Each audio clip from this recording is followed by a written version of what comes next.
Hey everyone, welcome. This is part 2 of a 2-part series that I recorded with Graham Hancock in 2013.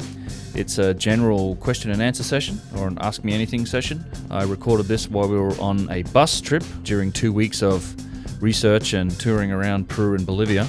The audio was recorded with a phone. It's not the best quality. I've cleaned it up. It's very listenable, and Graham's in fine form. Many thanks to him. If you haven't seen part 1, check it out below. The link is there. I have set the video to a bunch of footage from all around the world that I've collected over the years. I hope you enjoy. Cheers. Okay, so the question is, you heard I was recently in Turkey, and you assume I went to both Capadocia and Göbekli Tepi, and what are my thoughts? Yes, I was. Santha and I were in Turkey for 3 weeks. We spent 1 week there on our own, totally focused at Göbekli Tepi, and then we spent another week with a group rather like this, traveling right across Turkey, and then we spent the 3rd week again by ourselves. The first week that we spent at Göbekli Tepi was absolutely a revelation for me. I've been aware of Göbekli Tepi for many years, but because I've been writing fiction recently, I never actually went there. I always felt a little bit guilty about this, but I was very busy doing other things. So finally we made the journey. We flew to Istanbul, and then we flew from Istanbul to a town called Şanlıurfa, which was called Urfa in ancient times. And from there it's a 25-minute drive to Göbekli Tepi, which is on the outskirts of Şanlıurfa. Göbekli Tepi means in Turkish pot-bellied hill, because there is that was the appearance of the original mound, which we now know to be totally man-made. Now it's interesting that Göbekli Tepi, the place it is a place which has a perfectly circular 360-degree horizon. You can see the entire horizon from Göbekli Tepi. You can see it from what would be the top of the pot-bellied hill, and you could have seen it exactly like that even before the pot-bellied hill was built. Whenever I encounter a perfect 360-degree horizon around an ancient site, that says astronomy to me. That says observing the rising and setting points of the celestial bodies. So that's one thing about Göbekli Tepi. Secondly, I was able to conduct a series of interviews with Klaus Schmidt, who is the German archaeologist he didn't find Göbekli Tepi, but he is the man who recognized it for what it is and excavated it. Göbekli Tepi was known about for some time. There were huge numbers of flints, worked flints, lying on the surface, which were recognized as belonging to what is called the Upper Paleolithic, the Late Stone Age. And there were also some large chunks of hewn stone, cut stone, protruding above and lying on the surface. American archaeologists went there in the 1950s. They saw those cut stones, and they decided that they were so sophisticated that they must be recent. They thought that they were the work of the Byzantine period, or even of the Ottoman Empire. And they weren't very interested in them, and they left them alone. Well, when Klaus Schmidt went there, he'd been doing work on other aspects of the junction between the Paleolithic and the Neolithic, and he realized that those stones were much, much older, and that they were like cut stones from a place called Novali Chori, which is now underneath water as a result of a dam on the Euphrates River. And so he started to dig, and lo and behold, he discovered beneath the surface first 1 and then 3 more large megalithic stone circles. Now the mystery about these, and when I say large, you're looking at blocks of stone in situ which weigh up to 20 tons. And we later saw another block of stone in the quarry that was cut but fractured, which weighed more than 50 tons. The first thing about these standing stone circles is that they were deliberately buried. And this is why we can date them. The problem with most megalithic sites is that the carbon dating record has been messed up by many cultures going back and forward across them. But in the case of Göbekli Tepi, the carbon dating record is pristine. Bear in mind, you can't carbon date stone. The only way you can use carbon dating on a megalithic site is to find organic materials associated with the stone, preferably underneath the stone, and date that. Then you can say this stonework is at least that old. Maybe older, but it's at least that old. And based on the carbon dating of this pristine site, Klaus Schmidt realized that it was 12,000 years old, and that it had been used for 2,000 years and then buried, completely covered up, creating that pot-bellied hill, and abandoned. To me, this is a fantastic mystery. What we have around Göbekli Tepe is the historical origins of agriculture. That's where the very first true agricultural experiments take place. At the same time, the very first, as far as we know, true architectural experiments are taking place. I don't think they were the very first. I think Göbekli Tepe is the work of the survivors of a lost civilization. And I think it was a kind of think tank or academy for reseeding civilization, for equipping hunter-gatherers with the tools that they would need to move on to a higher level of civilization. It just comes out of nowhere. There has to be a very long background to the stonework that was done at Göbekli Tepe, and we don't find that background on the site. But interestingly, ground-penetrating radar has shown that if there are 4 circles above the ground right now, there are at least 20, perhaps as many as 50, still below the ground. And that all around Göbekli Tepe there are other as yet unexcavated sites from the same period. So I think there's a revelation about the past of humanity awaiting us there. We often talk about the Hall of Records. I think Göbekli Tepe could be the Hall of Records.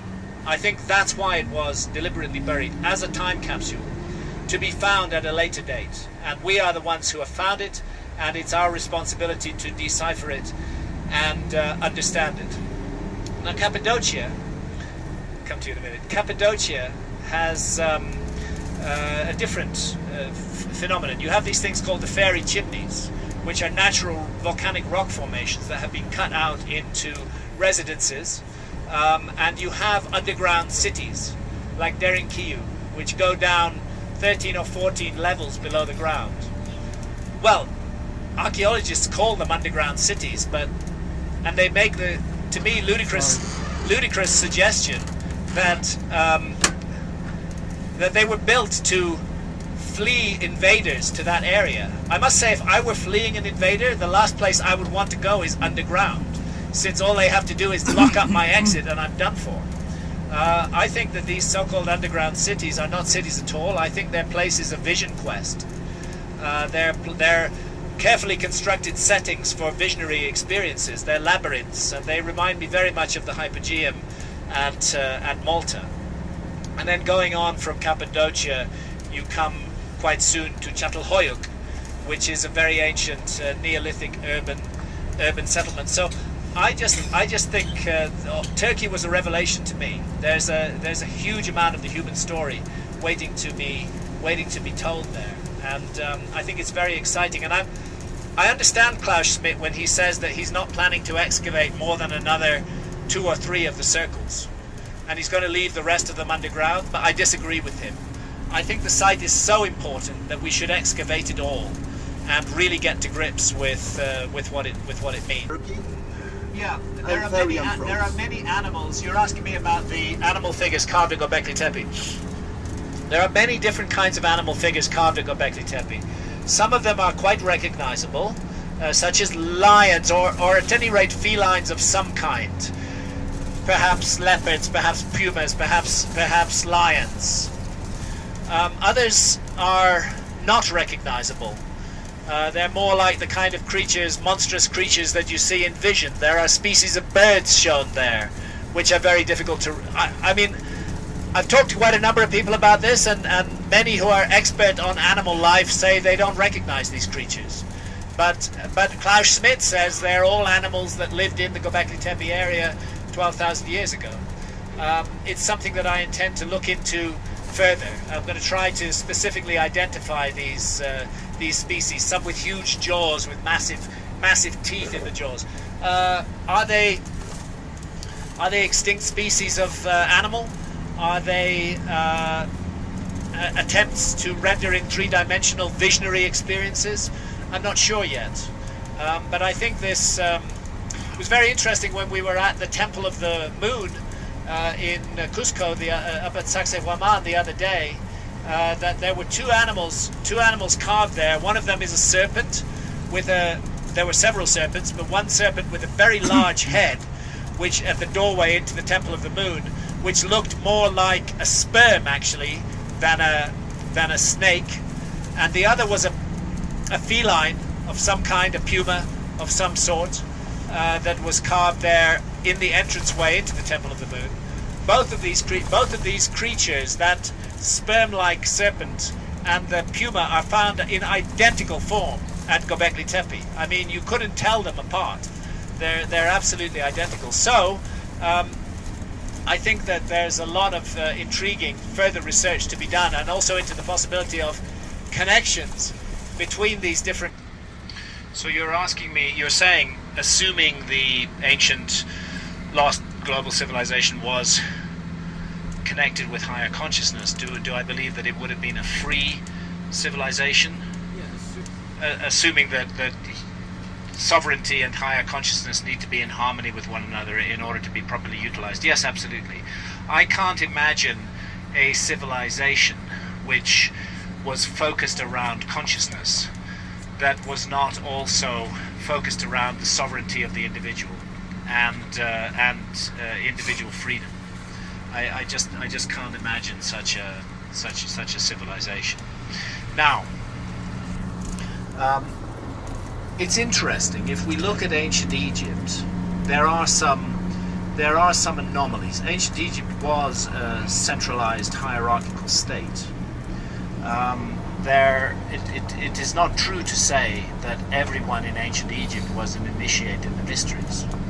There were many who were not, who did their daily work, played their part in it. Many people think that ancient Egypt was a country that had slaves, but certainly in the Old Kingdom that is not true.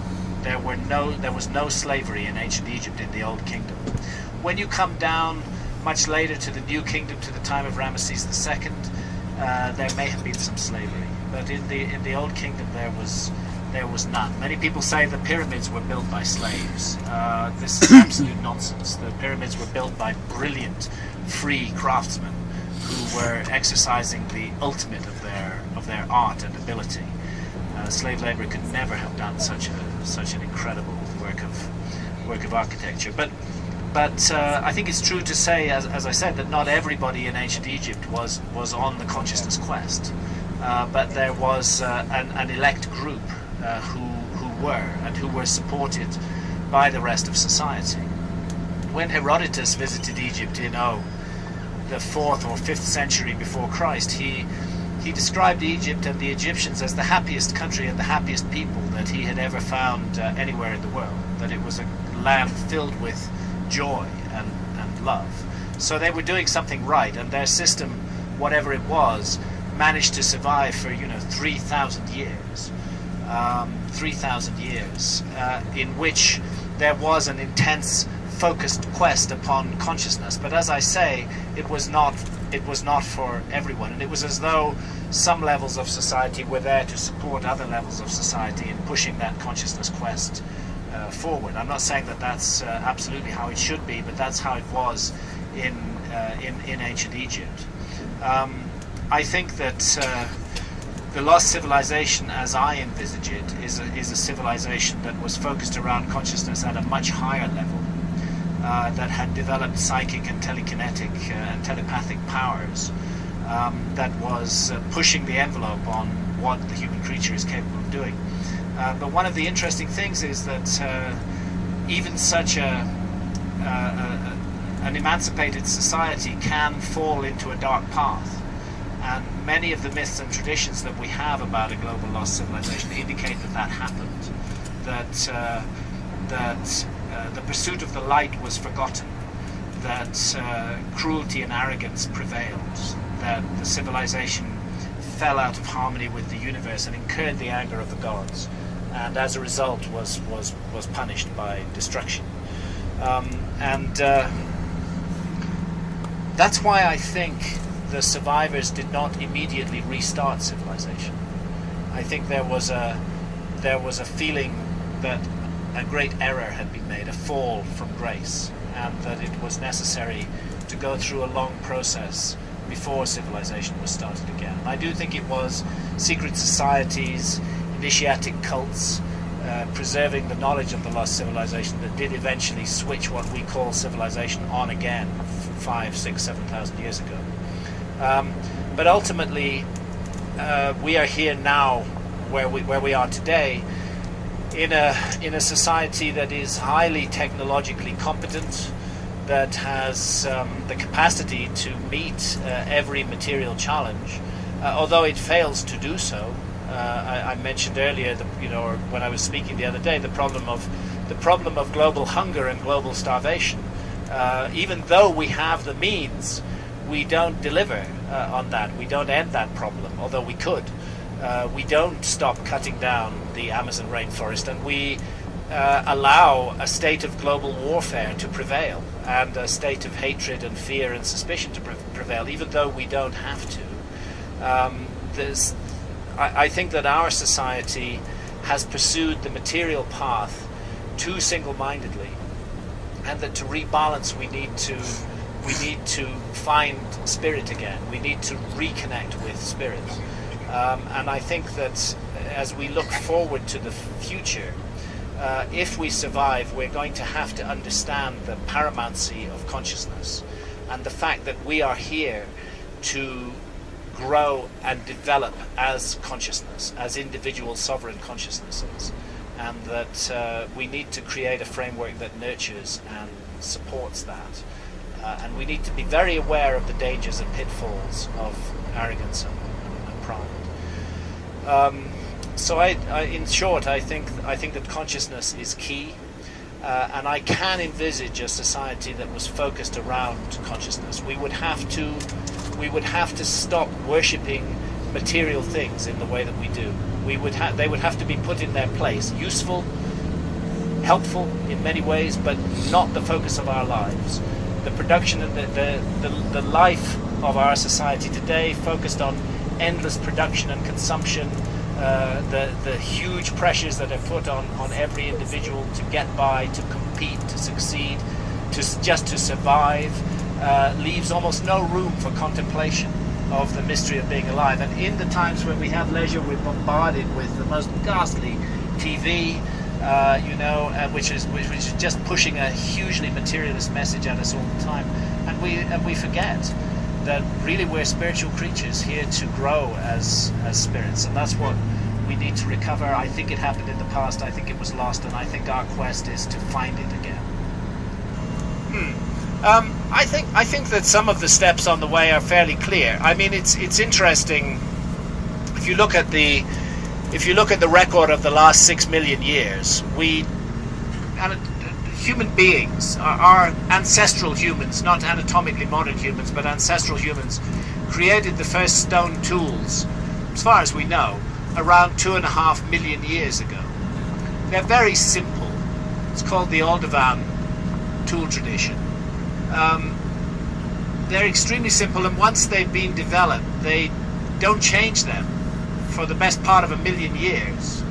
They just carry on reproducing the same tool set, which tells us that ideas are being transmitted culturally, for sure, but it tells us that nobody is thinking outside the box or doing anything in the way of innovation. There is literally no innovation at all in human tool culture for 1 million years. And when a slight innovation, the Acheulean tool tradition, is introduced, that sticks for more than 1 million years as well, with very little innovation. So it's very true to say that in the first 2 million years or so of the human story, see, we go back again. I have to rely on the accepted picture, and when I say that, let's accept that the accepted picture could be wrong. But the last common ancestor with the chimpanzee is about 6 million years ago. So and that's when us, Homo, the genus Homo, starts to go its own way. 6 million years ago, down to 2.5 million years ago, there's no record at all of any creation of technology. Absolutely none. Except for some strange anomalies which are called out-of-place artifacts. Michael Cremo, a friend of mine, has written extensively about these in Forbidden Archaeology. But if we go with the mainstream picture, that's the view. 4 million years of zilch. Then the first stone tools, then 2 million years of zero innovation. And then we get, not when we become anatomically modern, not 195,000 years ago. The first glimmers of symbolic consciousness occur 110 to 90,000 years ago, when we get the first symbolic artifacts being produced. For example, shell bead necklaces. When our creature is making necklaces out of shell beads, adorning himself or herself, this is a symbolic statement. We can say that some kind of symbolism has dawned. But it's very sketchy until you get to about 40,000 years ago.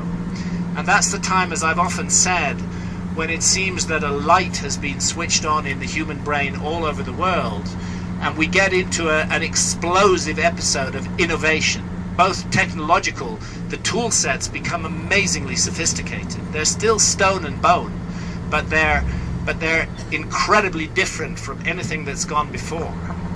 The hunting strategies, such as we can gather from the remains, become much more focused, much more organized, and most important of all, our ancestors start leaving definite evidence of huge symbolic art. They're making the most incredible art. You know, when Picasso came out of Lascaux and was interviewed by journalists in 1947, he was stunned. He'd just seen the cave paintings in Lascaux, and he said, you know, I thought we were doing new things today, but we've invented nothing. Those Stone Age artists they knew every trick that I can play, and they were playing those tricks on those cave walls. So it's an episode of incredible innovation, and that's why I focused on that episode in my book Supernatural, because I think it's the single most interesting story, single most interesting moment in the evolution of human behavior. This sudden emergence, it appears to be an emergence into consciousness, and that's why it's really fascinating that when you study the cave art in detail and look at the patterns and imagery that are being presented, you realize that these guys were taking psychedelics. These guys were eating mushrooms and consuming other psychedelic plants, and that the visions that they experienced in those altered states of consciousness were what they painted on the cave walls. This has now been most thoroughly investigated and explored, and it's the single most convincing explanation of cave art, that our ancestors stumbled across visionary plants, perhaps first sampling them as food items, and that it unleashed this storm of creativity, which really changed everything and set us on the path that we today are the end result of. And therefore it's ironic that our society demonizes and persecutes visionary agents, because we may be denying ourselves the next very important step in our own evolution. So I don't agree that there's no evidence of the steps on the way. I think there is evidence, and you know, the whole business of working with metals, it really requires very sophisticated thought. And this was developed in a number of ancient cultures to quite a high level. So I think the evidence of the steps on the way is there. But for me, the key thing is the faculty of human creativity and our ability to learn from visionary experience. And if there was ever a society that needed to learn from visionary experience, that's our society today. And I think it is precisely visionary experience that is playing its part in this reawakening of consciousness that we're all aware of in the world today, even though the powers that be seek to make those experiences illegal. So I think this is a very important lesson for us in the future. And let's not forget, you know, the incredible explosive outburst of the 1960s. the amazing music, the computer revolution is born in that period in the 60s and 70s, again by people who were experimenting with visionary substances. So it's clear that these substances have an incredible part to play in the human story, and societies that are willing to nourish and embrace these experiences may record huge benefits from doing so. So I hope that answers your question in some way. The question is that we're seeing evidence of two advanced civilizations prior to the Incas, and does that suggest that there were two cataclysms which wiped out one and then successively later wiped out a second of these civilizations and left some kind of legacy that eventually flowered in the Inca culture? Well, first of all, of course, again, to pay tribute to Jesus Gamarra and his father Alfredo, and for recognizing, for seeing these very distinctive architectural styles which have been just ignored by archaeologists, and for raising the possibility that they reflect the work of different civilizations, perhaps connected in some way, but very different and succeeding one another in time. I'm still not convinced that the Earth has been on 3 different orbits around the Sun in the last 100,000 years. But I have respect for Jesus and Alfredo Gamarra, and I will explore that possibility. Also, they're not the only people who've expressed that possibility, and there is new work into the cataclysmic nature of the universe that is considering such possibilities now. So I intend to subject that thesis that the changes in culture were a result of changes in the Earth's orbit around the Sun. I intend to subject that thesis to a rigorous examination in the coming year and to see if there's any merit in it or not. Right now, my instinct is I don't think it happened that way, but I'm not going to let that stand in the way of exploring it and see if it can be stood up. Oh my God.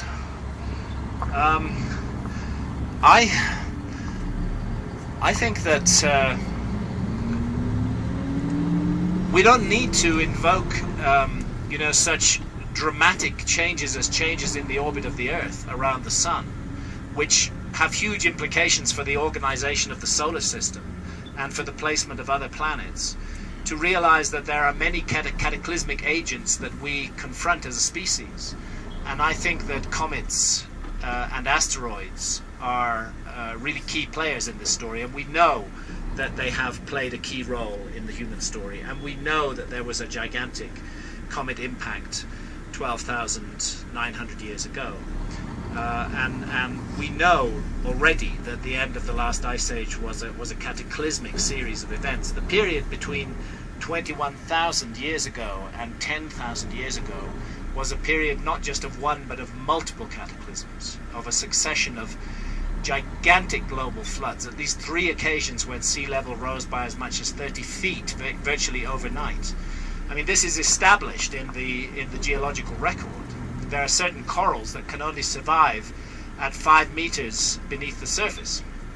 If sea level increases in depth above them, those corals die. And by coral die-offs, it's possible to chart rapid rises in sea level. So we know that this was a very cataclysmic period, and I think that that we may indeed be looking at a very complex story of not just one lost civilization, but 2 or 3 lost civilizations that were brought down in this cataclysmic episode, and that were survived, and that sought to rebuild civilization, and that venerated the works of their ancestors. And that's what we see with the enclosure of the most ancient works by the megalithic and cyclopean works, and subsequently much later into historical times with the Incas' attempts in their poorer architectural style to recognize and venerate the earlier work. So I think it's a very good hypothesis that there were more than one lost civilization. I think it's a very good hypothesis that cataclysmic changes were connected to that, but I'm not certain that it's simply a matter of changes in the orbit of the Earth. And the serpent cults? Yes. Do you believe that was all from the same culture? Yeah, I do. I think that when I look at the stories of Viracocha, when I look at the story of Quetzalcoatl, when I look at the story of Osiris, for example, when I look at the story of Manu, I'm looking at the story of civilizing heroes, of the survivors of a global cataclysm, who attempted to pass on something of the wisdom from the pre-flood times. You mentioned vulture cults. There's vulture cults in Turkey. Indeed, there is a huge vulture cult in Turkey. In Yes. the age of Capadocia was. Çatalhöyük, yes, Yes, yeah, yeah. very much so. And we were just recently in Çatalhöyük. That's right. Again, I think where you find the same symbolism being recycled all around the world, expressed in slightly different ways, you have to consider first the possibility of a remote common ancestor. Were the original pharaohs of the vulture cult? Well, of course, yes, the pharaoh wears a vulture on his headdress. Yes, vulture cult is very important in ancient Egypt. Well, the idea that can consciousness manifest itself on different levels and different time periods, and hey, why not on different planets as well? Yeah, I think consciousness is the universal key. I think it's the heart of the matter. I think it's the essence of the matter. And again, I cannot claim to be reporting facts here, only telling you what I think. And what I think is that the material universe is a theater of experience in which consciousness may manifest and express itself. And I happen to believe that consciousness exists at all levels. A spider, a cockroach, a fruit fly, a flower, a tree, an antelope, a rabbit, a monkey, a man. We're all conscious. We're all conscious. The thing is that in the animal world we have the human species, men and women, have this amazingly sophisticated equipment that the universe is invested in giving us, called the human brain and the human body. And fruit flies don't have such sophisticated equipment. Their opportunity to make choices between right and wrong, to take responsibility for their behavior, are much less than ours are. And the opportunity to learn is there. But on the other hand, to be born as a fruit fly might also present challenges from which spirit can learn. What a waste of this incredible universe it would be if there were not other worlds and other forms of intelligent life in which spirit could manifest. And of course, spirit manifests in dolphins and whales and other creatures on this planet, where it's all a process of the almost magical coming into being of spirit that we're witnessing here. And it can take many forms, and time is meaningless to spirit. Time is an artifact of the material realm. Once you're outside matter, you're outside time and space. So I think consciousness can endlessly manifest in all manner of imaginable worlds. Yeah, the idea that time is linear is another artifact of the three-dimensional realm, and that time may well be circular, may well be a cat's cradle of spiraling interconnected lines, and that there may be connections between different epochs which powerfully manifest. And then the whole notion of reincarnation as well, that we come back, that we get a second chance and a third chance and a fourth chance. It was Voltaire who said, you know, it's no more absurd to be born twice than to be born once. To be born once is an incredibly crazy thing to happen, and just to live. I mean, this is the thing that our society tries very hard to stop us doing, to just think about the incredible mystery of being alive at all, of living a day-to-day life, of being in this universe and in this world. It's a huge mystery. We don't know what we're doing here. We really don't know. We don't have a clue. There are all kinds of theories. Some people say it's God. Some people say it's just the random interaction of chemical molecules. Some people say it has meaning. Some people say it doesn't, but nobody really knows. So that's the nature of the game, that we come into this world, we come into physical manifestation in order to figure it out.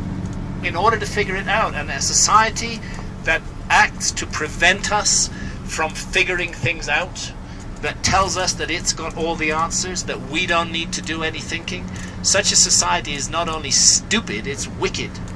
It's denying the very purpose of existence, in my view. Where is the lost ancient technology that would be responsible for the pyramids and for some of the work here?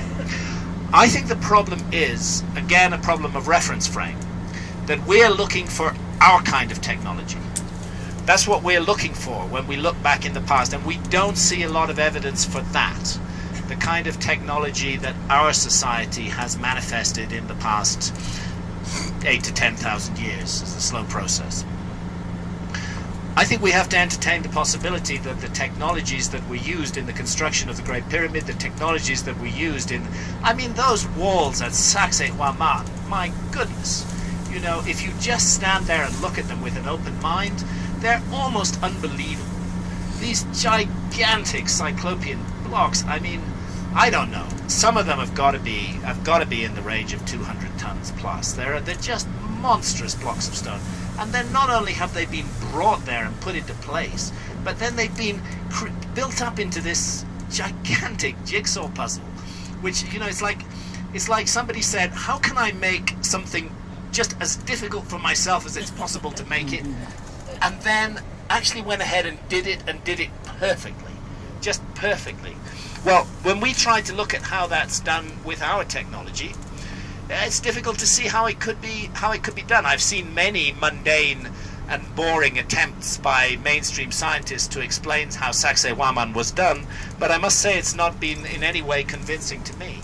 I think I have no doubt that we're looking at a gigantic technological achievement in Sacsayhuaman, but I think my instinct is it's a technology totally unlike our own, not based on mechanical advantage, not based on machine tools.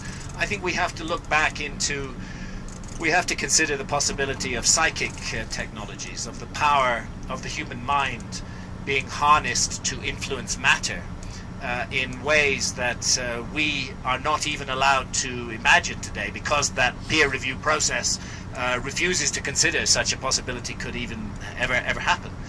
And yet, I haven't been to Coral Castle yet, but I understand that some pretty extraordinary things were done there by Edlis Kalnin, and don't appear to have been done using our principles of science. So, you know, we have a mystery here, and I don't think we'll solve that mystery by trying to explain it in terms of our technology. Mushrooms, yes. the alien ambassadors. Can you repeat the question? Okay, so he's asking, assuming that psychedelic mushrooms played a role in the emergence of human consciousness, when and how do we think that mushrooms first came to Earth?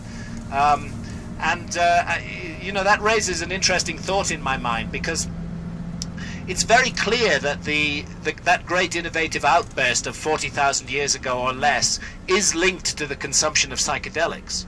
But one has to wonder why our ancestors who were hunter-gatherers hadn't discovered psychedelics before. Why did they only begin to sample psilocybin mushrooms 40,000 years ago? Surely they must have been able to pick those cute little mushrooms up 100,000 years ago. So I mean, it does raise the question, maybe these amazing agents are some kind of relatively recent import into the ecology of the Earth. I'm not sure. I don't know what the answer is. The idea that spores are migrating through the universe is a very attractive idea. It was the idea that both Fred Hoyle and Francis Crick considered with their various forms of panspermia ideas, and maybe these intelligence enhancing agents are indeed coming to us from outside. I just don't know. The more DNA work needs to be done. We were discussing this earlier. I mean, the idea that to explore the diaspora of psychedelic mushrooms all around the world, the relationship between Psilocybe cubensis in Cambodia and Psilocybe cubensis in Ecuador, the fact that these species look rather different from one another. Are they different in their effects? Let's go back down the DNA trail and see where the common source is, and see where these things come from. I think that would be an excellent inquiry. It's precisely the kind of inquiry that modern mainstream science would completely reject as pointless. But to me, it's an inquiry that could bear, incredible fruit. These are very mysterious agents. The way that, whether it's DMT or whether it's psilocybin, whether it's mescaline, the way that these agents interact with the human brain and bring out all kinds of questions within us is a hugely important part of the human story, and we need to get to the origins of it. Yeah. I've had a lot of contact with Freemasons. Every now and then I get... Of course, Freemasons are not a secret society. They're a society with secrets, and there is a difference. Every now and then somebody accuses me on the internet of being a Freemason. It always makes me laugh, because first of all, I don't find the I don't find the thought that I might be a Freemason offensive. I know lots of Freemasons, and they're very open-minded people, and they're inquiring into mystery, in my view, and I don't think they're part of some grand global conspiracy. I have spoken at Masonic lodges, and quite a number of Masons have said to me, why don't I become a Freemason? And my answer is always the same. I'm an author. My job is to explore extraordinary possibilities, and to do so with as independent a spirit as possible. It's not appropriate for me to belong to any organization. I have to stay outside organizations.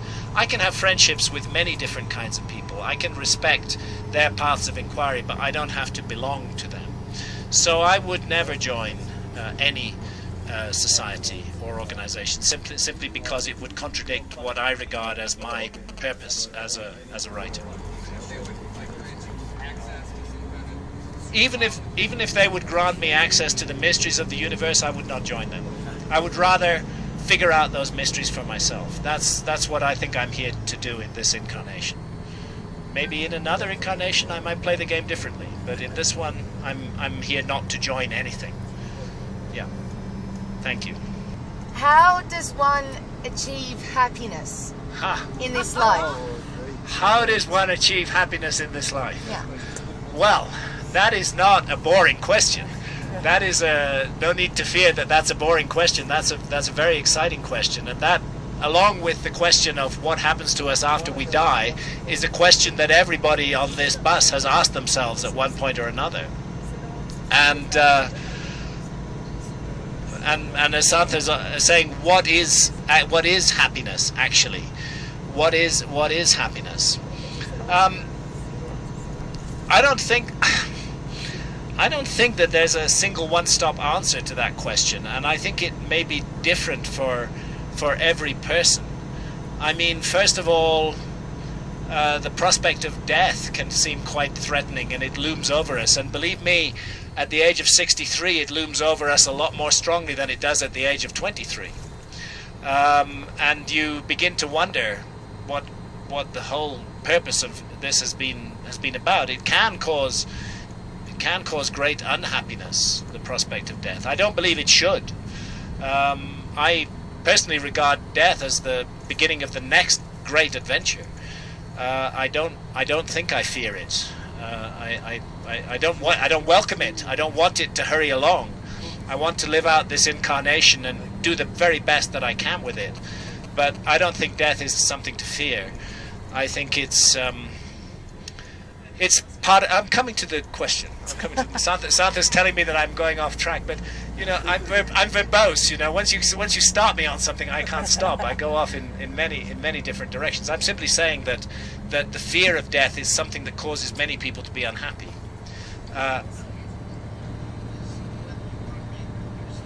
Happiness is when you're being understood. That's a good one. I would say, out of all the possibilities, true happiness comes from giving love. I think that's the one thing that's within our control.